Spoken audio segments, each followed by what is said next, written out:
welcome to tonight's Creative Network. Hello to everybody. Everyone is here. We've got much more of an informal feel this evening. A bit of an experiment for us, as always, with the old tech. You'll see, if you're watching this online, you'll see that the camera will move around and hopefully automatically detect whoever is speaking. We know what technology is like there. But tonight we have got wonderful Jan Ollis with us, who is our special guest speaker tonight. And we were introduced to Jan through Somerset Art Works, which is an organisation you're probably all familiar with, and through Carol and Becky, because Jan, as well as being a textile artist, is also one of the trustees there.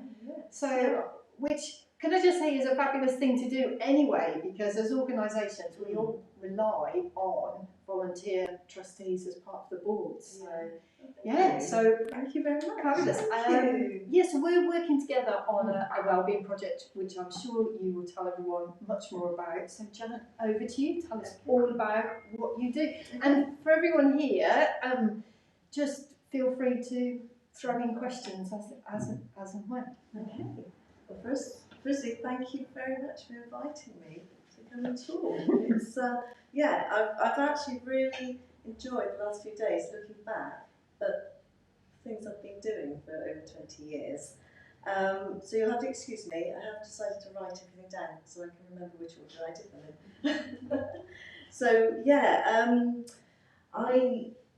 I started really my real creative life in 1997. I'd always drawn and knitted and crocheted and been creative, but it was never my job.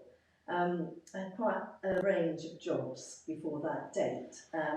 So I was in a position, I had my children, and I thought, I'm going to go get some qualifications. And that led on to me doing a foundation in art and design at Strone College. And so this was my end of year show. And I'd already started doing what I'm actually revisiting now, I realise. The project was to make a book. So the book became hayings, and it was each of the houses that I'd lived in my life. There was a photograph of the house I lived in and a word that went alongside that house, what I remember, my memories. I'd actually counted up that I'd lived in something like 15 houses. So, as you can see, there weren't that many panels, but it was a taster. That's what that was about. And then that was an image of me when I was a baby. And again, Deb and I have been talking about how you transfer images onto different surfaces. And I discovered, somebody told me that if you ever printed, you use something called extender base, which is you add paint, and it just makes it go further when you're doing screen printing. But if you just used extender base and put it onto a surface, and you had your photocopy, we'll say, and transferred it, it would take the ink from there and put it onto it. So that, although it's actually on, it was paper and tissue paper, that was my first trial at those techniques. So I've been using them for a long time. I should have gone to college about 20 years beforehand, but I was glad that it didn't happen, because my next step, I went to Bristol University, and I did fashion and textile design, and that was in I was there 98 to 2001, and Photoshop, I don't know when it actually came in, but it was just being used, and it was being used for in the textile department. Actually, I've gone back a step. The techniques I learned at university, somebody asked if I could do a brochure, so that's why that's in, because it was in chronological order. So I used Photoshop in her brochure with the skills that I'd used at uni. And these would have been photographs of roses, again, that I manipulated on Photoshop. And then these were printed by actually sending the images away. I make it sound as though it was all very easy. It wasn't. I had a dial-up computer, if anybody remembers the dial-up. And I used to press a button and then go and make myself a cup of tea because it would like load and load and load and load. So, you know, that image would have taken me hours to have got that far. And then you have your floppy disk and you send it out into the post. But it's all different nowadays. It's great. So that's what I was doing. I think the other thing was that software at that time was really expensive as well, wasn't it? Oh, really expensive. I mean, I remember Quark Express was £1,000 a copy of that. Yeah. So I tried to think. So I used it all at uni. Yeah.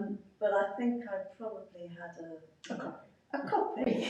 Somebody had a bag because I wouldn't have had the money. To have bought it. But it's that thing, isn't it, that sometimes those courses give you access to those sorts of things anyway. Yes. So that wasn't a university piece, but that's rubbish. Right, okay.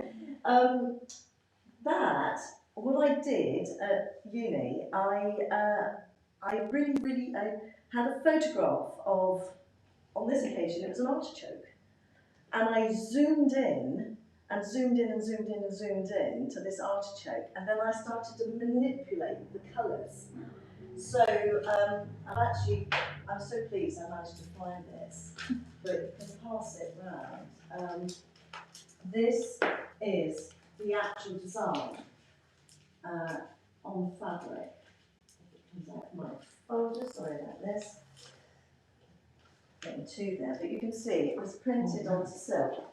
So, but it was the starting point was an artichoke, and it was just, you know, it's fractals. That would be a fantastic. And I really got into fractals, because you could be in the moon, and you know the same things are the same as if you looked in microscopes. So that'd be a fantastic question, general knowledge. Yes, what is that? What is that? So feel free to pass it on. Sorry, there's a little pile of other things there. And then at the same time, I was painting, and so I was doing my course and I was doing some painting. And this is that same technique where I took an image. A friend of mine asked if I could make a picture of her little girl, and I did that transfer, the extended lace transfer for that. This was my final degree, one of them, piece. As you can see, it's raindrops. It was so difficult. Why on earth did I choose raindrops? But again, I've probably got it in here. It didn't work quite so well as the artichoke, but I did ice, rain, just things like that, all very sort of neutral. But it was the same process. I took photos, I manipulated it in Photoshop, and then I had it printed onto fabric rather than me doing it. That's how I got there. And how easy a process is it to have something printed on fabric? How easy was it then?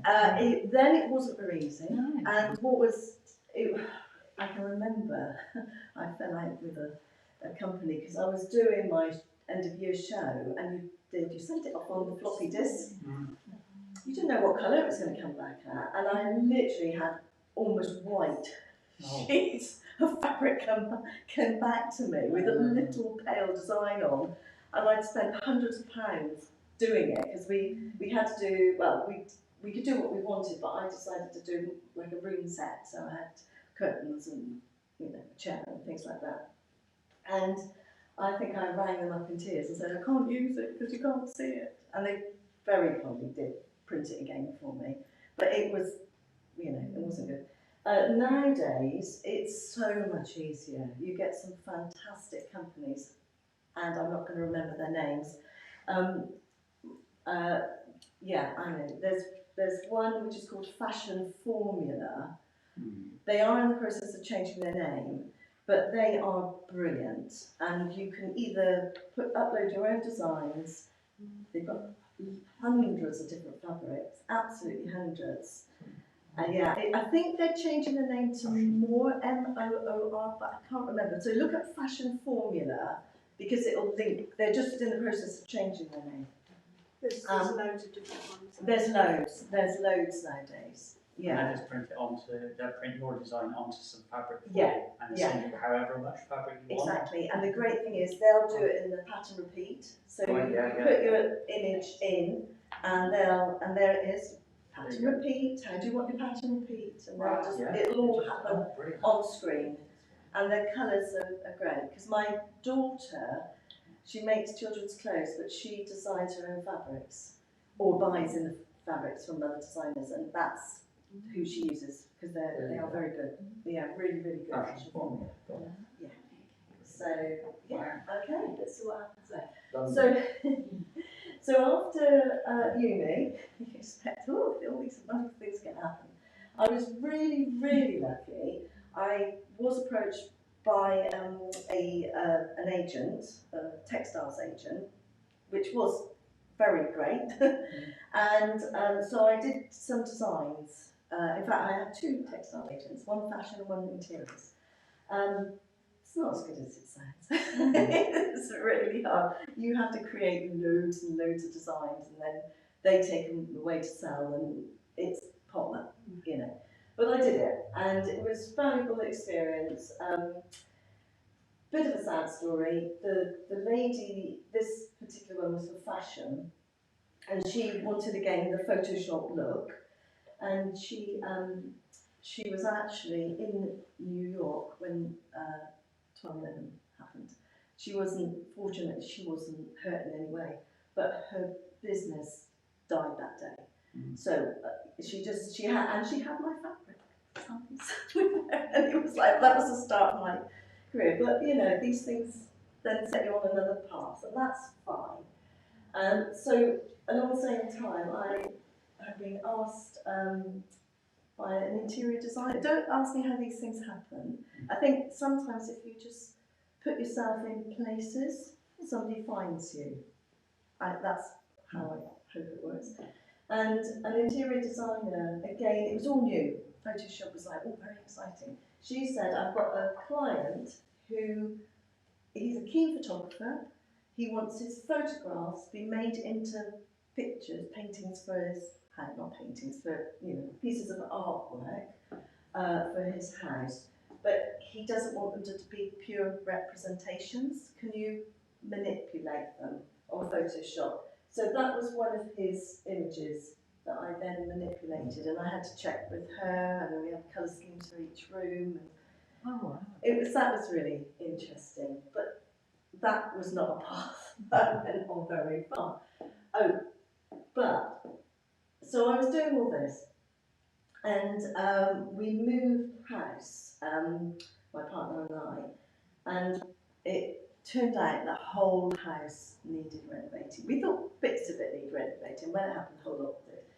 So I started knitting and crocheting again, and I just thought it was really interesting that these little corsages I made are very similar to that textile print that I did. And that really did take me on a completely different journey.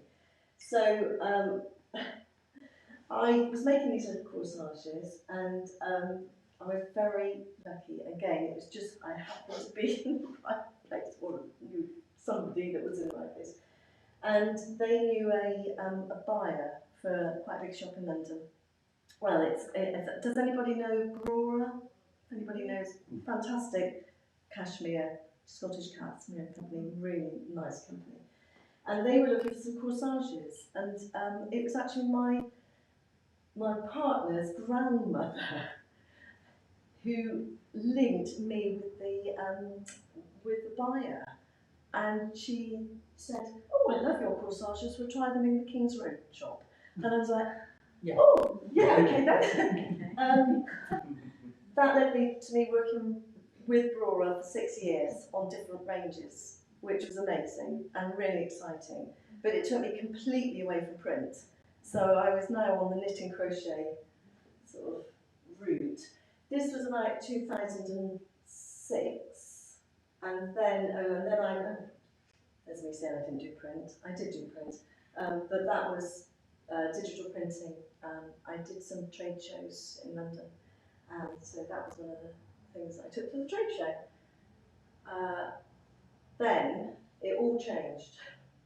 2006, you'll see in the last, one of the previous slides that I call my business Chi Chi Moi. Doesn't really mean anything. Chi Chi is with style and moi is me. That's kind of, but I wanted something that didn't mean anything really. And I'd read about a company called Not on the High Street that were just starting. So I started in 2006, they started in 2007. And so again, the dial-up, it was still dial-up those days. Yes. So I probably put it in the post and said, are you interested? I'm doing knit and crochet and corsages and things like that. And they said yes, because you had to pay to join. A friend of mine said, you're mad. You're completely mad spending that money joining, but it was good. This is a few years later. It was 2013. So I ticked along nicely and I was doing other things.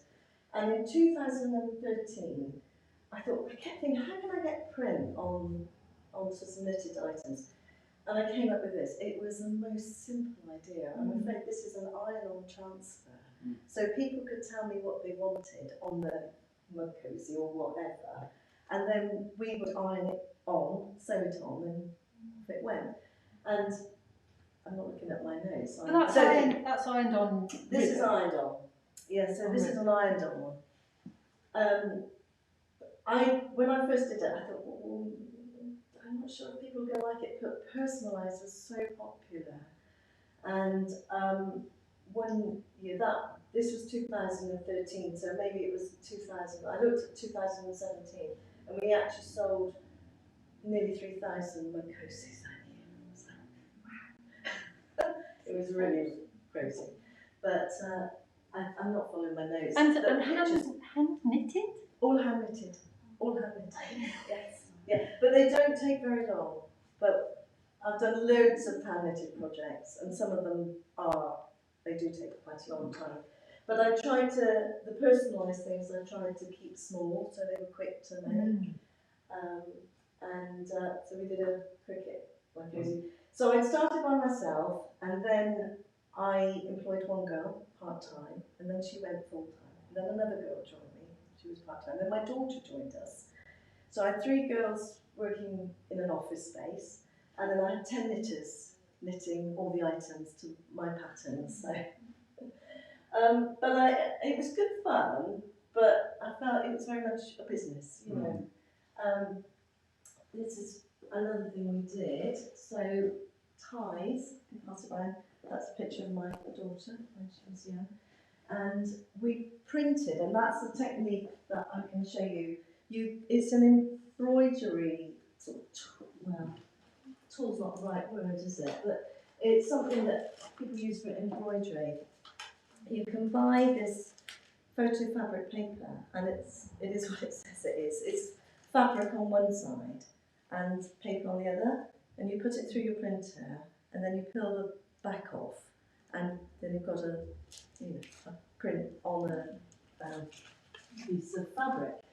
And so that's what we used there. So we could personalise things. So people would send in their images, and and then we put it on ties. And I've got another one here, which is the tie, and we could add text to it. And then I thought, it'd be a good idea to put it on acetate. Have anybody ever tried embroidery on acetate? Oh, no. This is what I was saying earlier. I like to set myself challenges, and then I think, why did I do that? So yeah, but it worked quite well, though it was really, really hard. So it's embroidered onto the acetate. So we print the print onto acetate and then embroider it, but it was nice that you could see it through. Oh, did you do it by hand? Yeah. Yes. Yes. If you put it on a long stitch on the machine, you could have got the holes in. Yes, that would have been a good idea. There's still time. I've still got it live on, well, it's not live on my website, but yeah. Because what we did, we like are they called bramble? Is it? Brambles. So a little Yeah. like point, and we actually had a template with the holes marked, and we bang at each hole, and then did the sewing. But yeah, and I'm not. One of the things I wish I was much better at is actually using a sewing machine. I'm not the best, so I tend to try and do things by hand, just because I'm better at that. Yeah, but This you is just quite use the sewing machine to make the holes and then stitch it by hand. true. Yes. Could have done that. Yeah, that would. Yeah, that's Well, how did you make the holes? with this little point. It's like Oh, a the nail. bridle, yeah. Yeah, and then you bang it with a hammer and just. That's how we did it. And then this is actually moving on to 2019. And again, it's using that same process. I've got a couple of things here that I've done, similar things, very similar. So you print the image on and then you embroider it afterwards. So yeah, and it's the same with that picture. And then I did one that was, so it's the same technique, and that's actually my mum and me and my daughter. But it was the same thing. These were all on the high street. I actually had a really good, sorry, I'm walking away. They were very, very supportive, not on the high street. And what happens is they would often have ideas themselves of what they wanted as a product, and then they would, because there's 5,000 partners now that sell on high street, and so they, if it was a knitted thing or pom-poms, they would often come to me, but I was pleased really that they came and asked if I could do some embroidery on fabric. So that was specifically something that they had asked for. Because they'll know things like, they'll know the search terms that people are putting in, they'll know what are the best selling products. And Exactly. So where they can kind of And expand they're always filling gaps. Yeah. To be honest, I don't, it's, I'm not giving too much away, but the back element of Not on High Street, the bit that I see as somebody that sells on it, is incredible. They give you, what do they call it? Spark, but it's like, I'm trying to think what the right term is, but it's like mood boards. It's ideas, going this direction. This Wow. is, yeah. Wow. They are really good at that. Really, really, And did you say that their business model is that you pay a fee to be part of it, and Yeah. then they take a percentage Exactly. of what you sell? Yes, Yeah. that's right. Okay. Yeah, and they will do promotions as well, but often you have to pay for those promotions. Yeah. So they, You become like a featured. Yeah. gift or They something. used to do a catalogue at Christmas, which was amazing. I don't think they've done it for the last couple of years, but everybody wanted to be in that catalogue. It made so much difference to sales. It was good. But you had to pay a little bit extra to be in there, and you didn't have the choice. You couldn't say, "I want to be in the catalogue." You were chosen, So yes. So I'd say that you did submit your ideas, and then they would say yes. Curated collection. Curated, it was. But it was, I must admit, the last few years, because of COVID, most people who had creative businesses and were selling a lot on high street were very busy. My life was busy elsewhere. I had to concentrate on home, and so I actually shut my Not on High Street shop for, it was about 9 months, and then I just opened it at Christmas, and then I closed it again. But it's fine. I'm kind of, getting back into that world, and sometimes you kind of, I think things are meant for a reason. I said that to Deb. I was very much more on business than being creative, and I didn't like it, and now I can be more creative, which is nice. So, yeah. Fine line, yeah.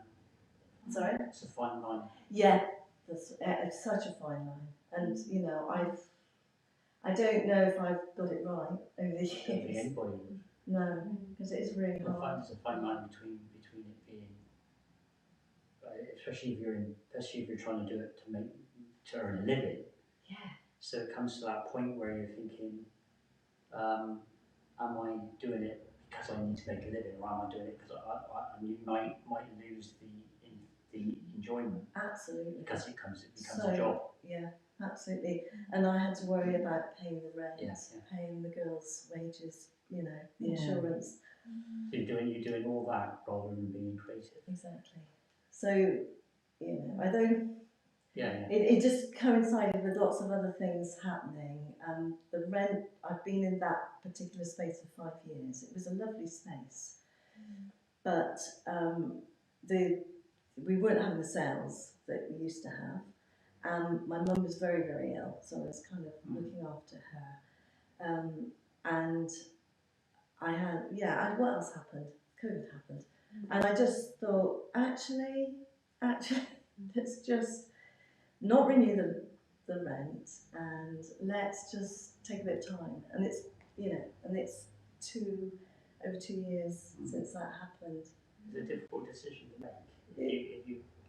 Because you're doing that as your job to earn some money. Yeah. It comes to the point, especially I run a business. Yeah. Luckily, I don't employ anybody. Yeah. Right, but if you're employing somebody, it was so hard. You've got all that hassle of employment and stuff like this, and Minimum wage. You can spend a lot of your time dealing with employment issues or issues being involved in employing people, rather than concentrating on your business. Yes, absolutely. And when you're creative, you lose that creativity. The creativity. But then there's the other side of the coin. There's a lot of people who are very creative, but are not very good at the business side. Right. So there's a hell of a lot of talented people out there who not very good at the business side. That's it. And I would say that's me. I'm not really very good at the business side. I've done it. It's true. I'm very lucky. I have a very supportive partner, and he, you know, he looked at the financial side of things, and you know, he was very supportive during all of it, really. But I think he was finding it hard. You know, it's it would just COVID, it just gave everybody time, or me time to. It's time out, and it's a very fine line between, you know, your business taking over your life, or your life taking over your business. One of the two. And sometimes you've got to take a step back. And say, right, okay, this is more important. But and life, like my daughter, she got pregnant, so she was on maternity leave. One of the girls had left the year before, which I was really sad to see her go, but I knew that I couldn't quite sustain that, you know, many employees. And then I thought, oh, we can manage, we'll be fine. And then the second girl got another job, and it was like, oh, okay. So it's almost like all these things happened that were out of my control, and then COVID happened, and then my mum actually died. We went into lockdown. We went into lockdown on something like the 23rd, I want to say. Mum died on the 27th of March. So, but she'd been very, very ill, really horribly ill, sort of before that. So, everything, you know. So it's, you know, my new sort of, I don't know, my new life that's forming. And I was this is kind of leading on to this. So all that was going on, but I'm still on the board of Somerset Art Works, and they've been great, and they knew all that was happening to artists, you know, in this in Somerset, and how can we help them? And suddenly it was one artist, Sarah Dudman, who I don't know if anybody's heard of Sarah yet. She had this idea about Somerset reacquainted. I think we forgot the word there. Somerset reacquainted by artists, because so many of, I'll say us, found it quite isolated. We were quite isolated, and she said, create work about you know, experiences, the COVID COVID-19 experiences, pandemic, and invite one person. And I was lucky enough to be invited. So it was called a cascaded invitation. So, you know, I was asked and then I asked somebody else, and that's how it went on. And it had something to think about, you know, and some creativity. So I'm hoping it won't be the next slide, because that's, oh yes it is. So this was my garden. This was probably March or April 2020. And you can all remember, it was beautiful, wasn't it? The weather was lovely. Would they be out? Maybe it was later. Maybe it was June. It would be later, wouldn't it? Because they're yeah, it's end of May for peonies. Okay, Maybe beginning of June. yeah. And so what I was doing, I was taking photos of the garden because it was looking really lovely. And then I've got a sketchbook here. Again, you're very welcome to look at it. It's very rough and ready. But I was writing down words that I felt during this time. And that was one of the words. I hope it's all right for anyway, so the first image, I just cut out the word, and then I printed it in the technique that I've been using onto I'll call it the embroidery paper, but you know, the printer paper with fabric on. And then I hadn't embroidered, but I thought I want to embroider. That's what I want to do. It was just a way of expressing how I was feeling at the time. And I did quite a few words. So there was care, and this was some woods. I live just outside Wells, and this is pretty woods. And I did hope and faith and love. They were kind of came slightly later, but it was great because I could pick it up and put it down. And you knew when you're knitting or crocheting, sometimes you think, where was I? And with painting, you have to actually, commit. Whereas this was great because I could just print it out and I could embroider. And so that led on to an exhibition then that Sarah Dudman at Somerset Art Works organised. The first one was at the Rural Life Museum, and then they've had several others. There's about 60 odd artists that took part, and we all kind of fell into certain groups. And mine was, I don't know, what was mine? I want to say nature. I'll say I fell into the nature group. So I was in exhibitions that were specifically showing nature. So that's flipping back. That's going to not on the high street. I was doing the embroideries, and then they asked if I could do this. They had an idea of a photo that could be used as a wrap for flowers. So that's why it's such a beautiful image, because it's not on the high street. And so that's this one here. But again, I think it'll be quite interesting because I was a little bit disappointed. This is printed onto canvas. I've got an A1 printer, but it's never lost its stickiness. So, it's not, it's just, that's one of the things. You try these different materials. Jan, in the words, I noticed that the very first word was a negative word. Yeah. But actually, later on, is that reflective of your experience, or is it something about the work and how you wanted it to communicate with the audience? No, it was definitely how I felt. Those first, so I've got 4 children, and 2 of them are adopted, and so we had them at home, homeschooling, and my partner, his business, he was actually classed as, he had to carry on working. Key worker. Key worker. He was, so I had mum just died, and then so I had to clear her house out, had to organise a funeral, which we couldn't have because, and that's how I felt. That word was very powerful at that time. So I had quite a lot of negative words, but I think as time went on and things changed, then positivity came out of it.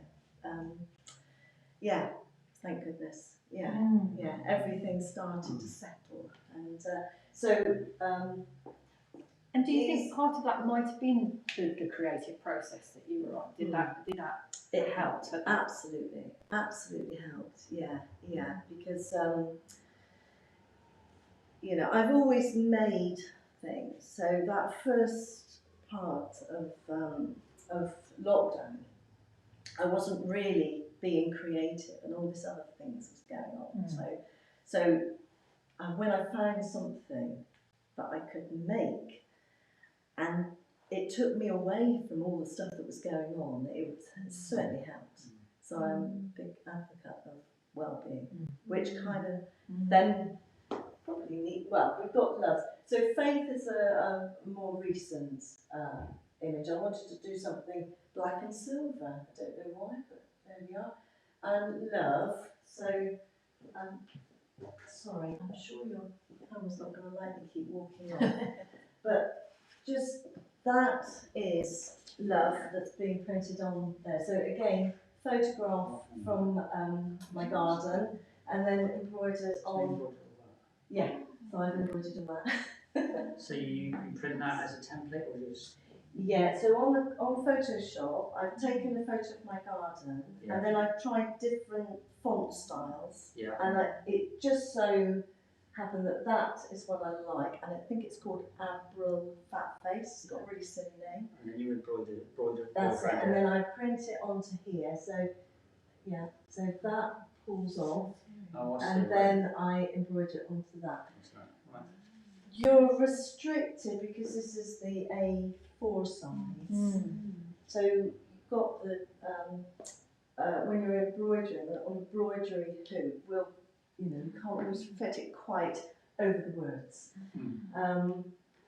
And also framing it was a little bit of a challenge. But yeah, so there was quite a process. And I don't know why I've decided to put hanging threads there. I think because I don't feel this has finished this work yet. And it's like, I don't know, it's my way of, if it's hanging, it's still going to happen, carry on. So, yeah. I think it makes it more obvious how it's been made as well, doesn't it? Yeah, maybe it's that as well. Yes, it could be that. It could be that. Yes, so that's kind of where I was. That's 2021. And then, in fact, it was Carol Carey from Somerset Art Works said, "There's this project coming up, I think you should apply." So the project was for Somerset Film. It's a wellbeing project. It's still ongoing. We're about halfway through, aren't we?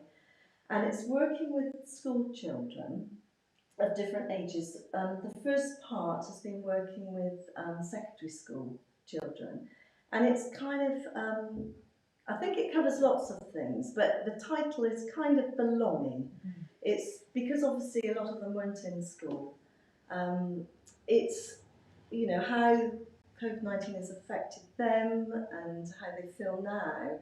So I think what I found really interesting was they were coming at it as the school, I think, was, I hope I'm right with this, it's an educational project, but they're not necessarily using the normal means of education to get what they want.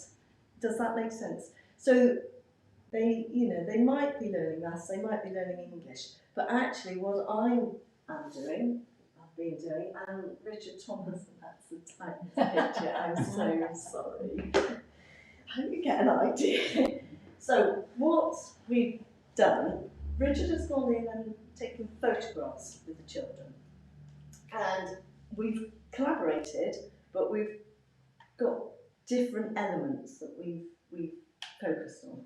So I was very keen to use charity shop clothes and, you know, reuse. So it was all about not, you know, as little impact on the environment as possible. That was my thought, and that's what I conveyed to the children as well. So they all chose an item of clothing, and then I went off to the charity shops. I had 2 top hats. Somebody wanted a 3-piece suit. suit. I couldn't ever find the three-piece suit.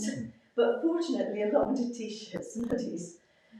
So this already had a print on it.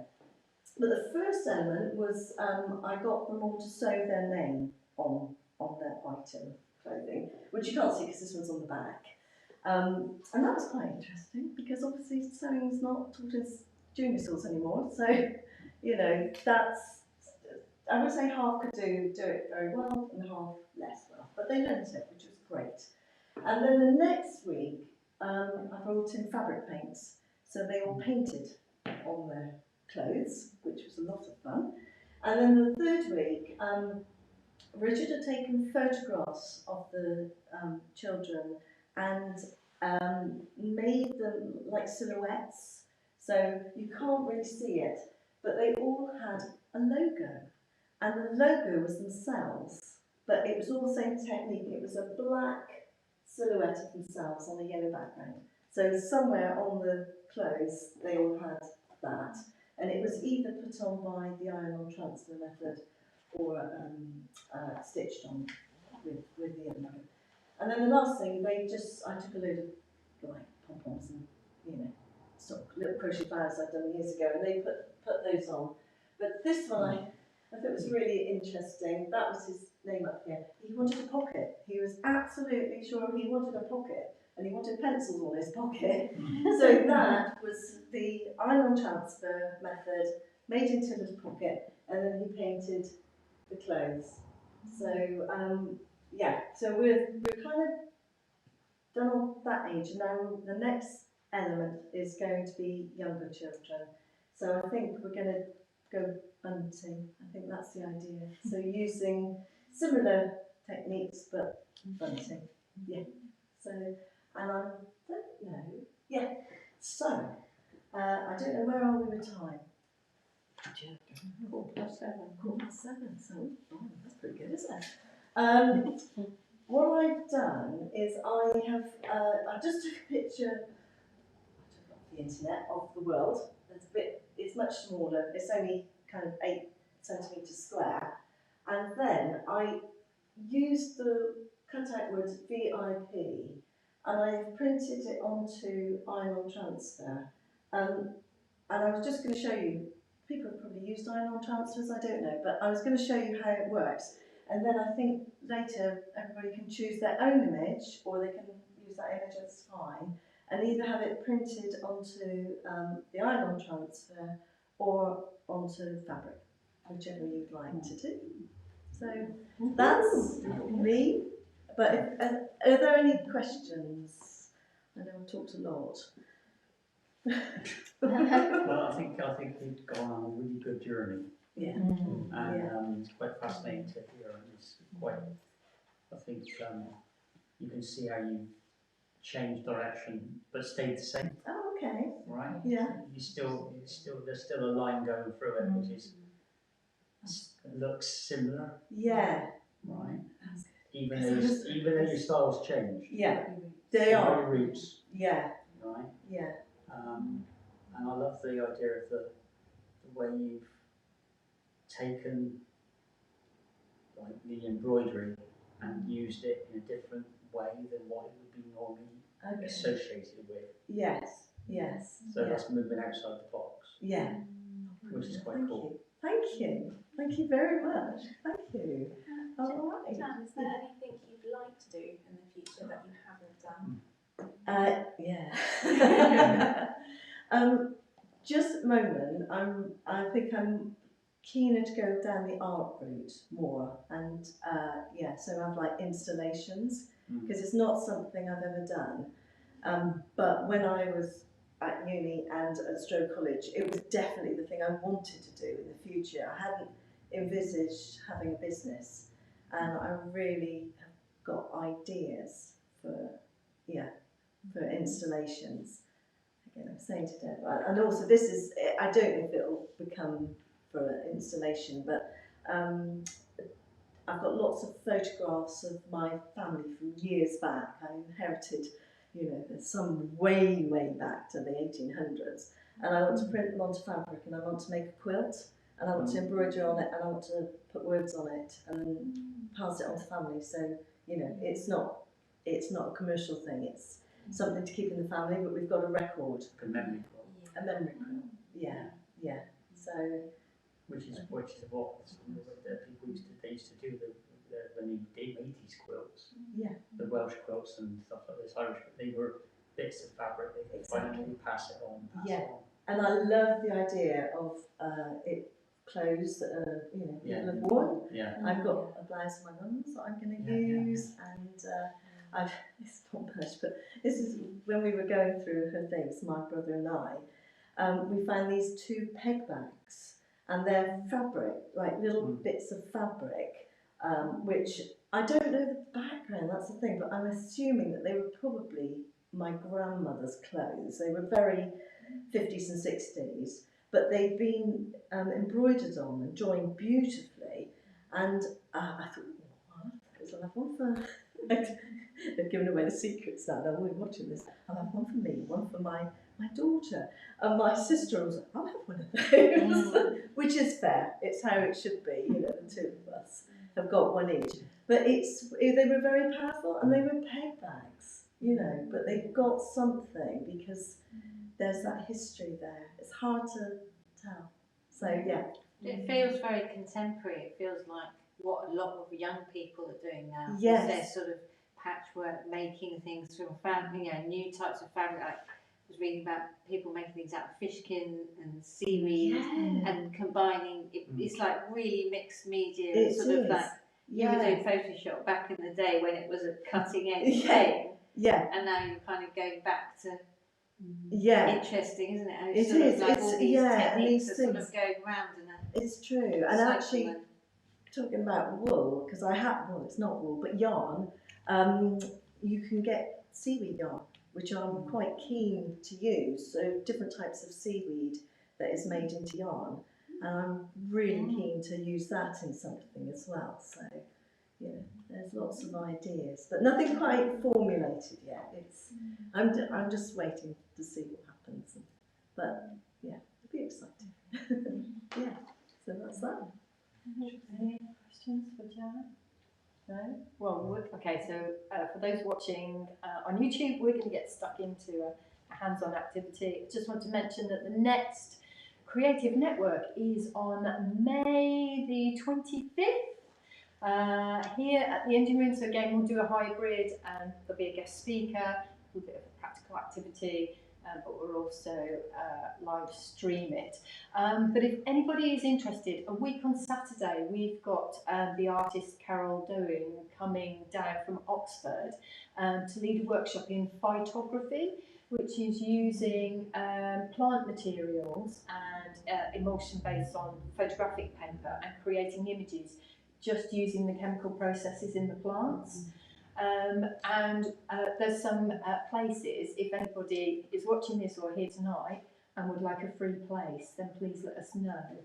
It's from 12 till 4, so it's a 4-hour workshop. But if you'd like to come to it, then let us know. But I'm going to end this broadcast now. Thank you all for watching, and and hand over to you, Jan, in terms of letting us all have a go, which is marvellous. Thank you. Yes, yeah. Brilliant. I think there's, am I right to say there's just